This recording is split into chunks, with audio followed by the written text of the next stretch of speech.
What's up, guys? So the other day I went out to dinner with two of my friends, and the topic came up of would you date somebody with an OnlyFans, or somebody who's in porn? Would you date somebody who's a porn star? And it was very interesting for me to hear these two straight friends' perspective because they were both very black and white about it, like non-wavering. They both were like, absolutely not, because it just tells me something about the person in terms of their ability to make money. If they feel that they have to take their clothes off to make money or have sex to make money, it's just a values thing, blah blah blah blah blah. This was my friend's perspective, right? It's that's their decision. I'm sure some of you are gonna get in the comments are gonna be like, that's fucked up, like what is this, 1953? But my whole thing is, people should date whoever they want to date, and you can't tell other people who to be or not to be interested in, right?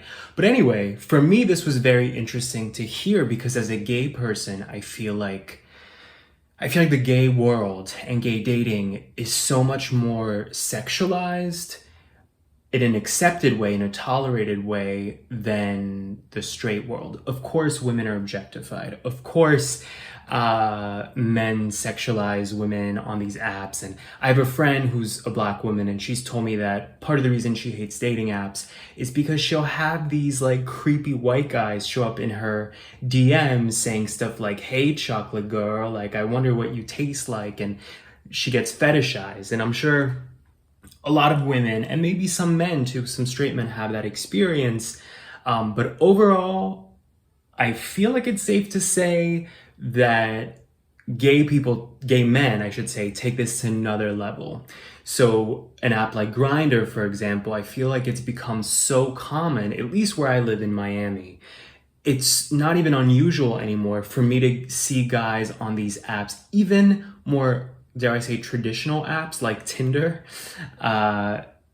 basically rep their own OnlyFans. Or something else I'll see is their adult Twitter account. They'll say like, check out more on my Twitter, which is, connected to this grindr account or whatever. So presumably for these guys to put that out there like that, they feel no shame or self-consciousness, which makes me think that, again, among gay guys, this kind of thing is way more acceptable. Let me know in the comments how you guys feel about this. For me personally, I think it's about whether it's past or present that really is the big determining factor.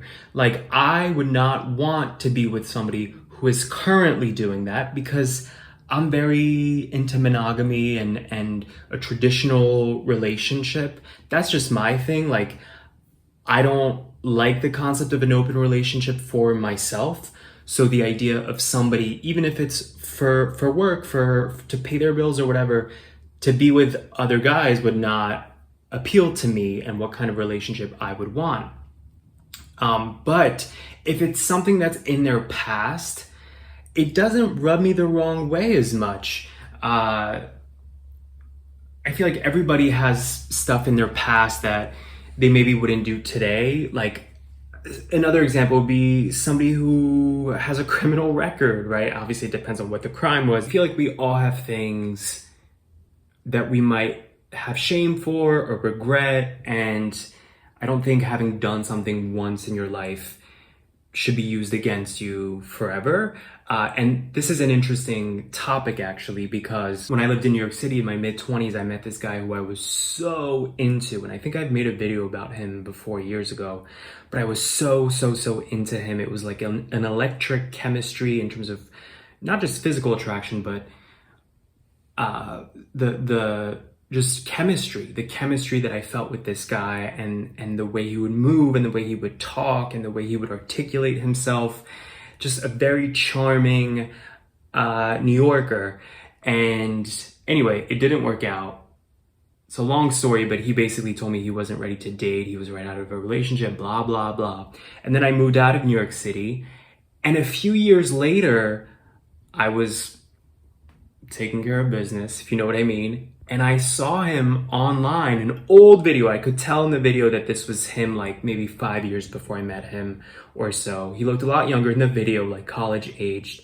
But it was him in a video by himself. It wasn't like like a super hardcore video, but it was, and this is before OnlyFans ever existed, by the way, but this was a video of him, like a sexual video that he presumably got paid to do.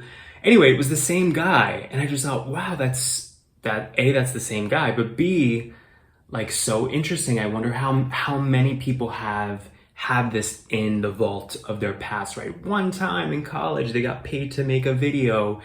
And obviously, in the world we live in now with OnlyFans, it's so much more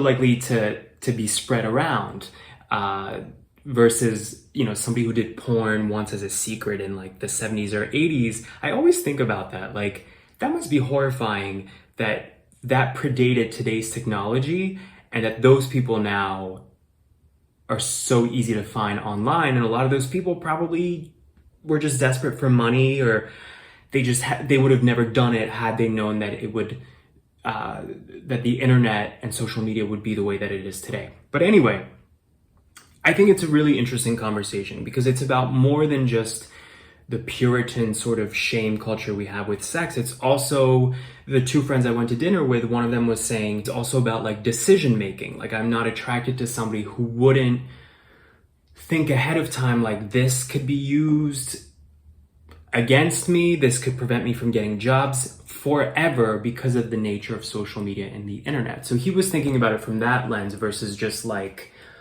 oh, I don't want to be with somebody who's been, you know, who's had sex on camera or whatever.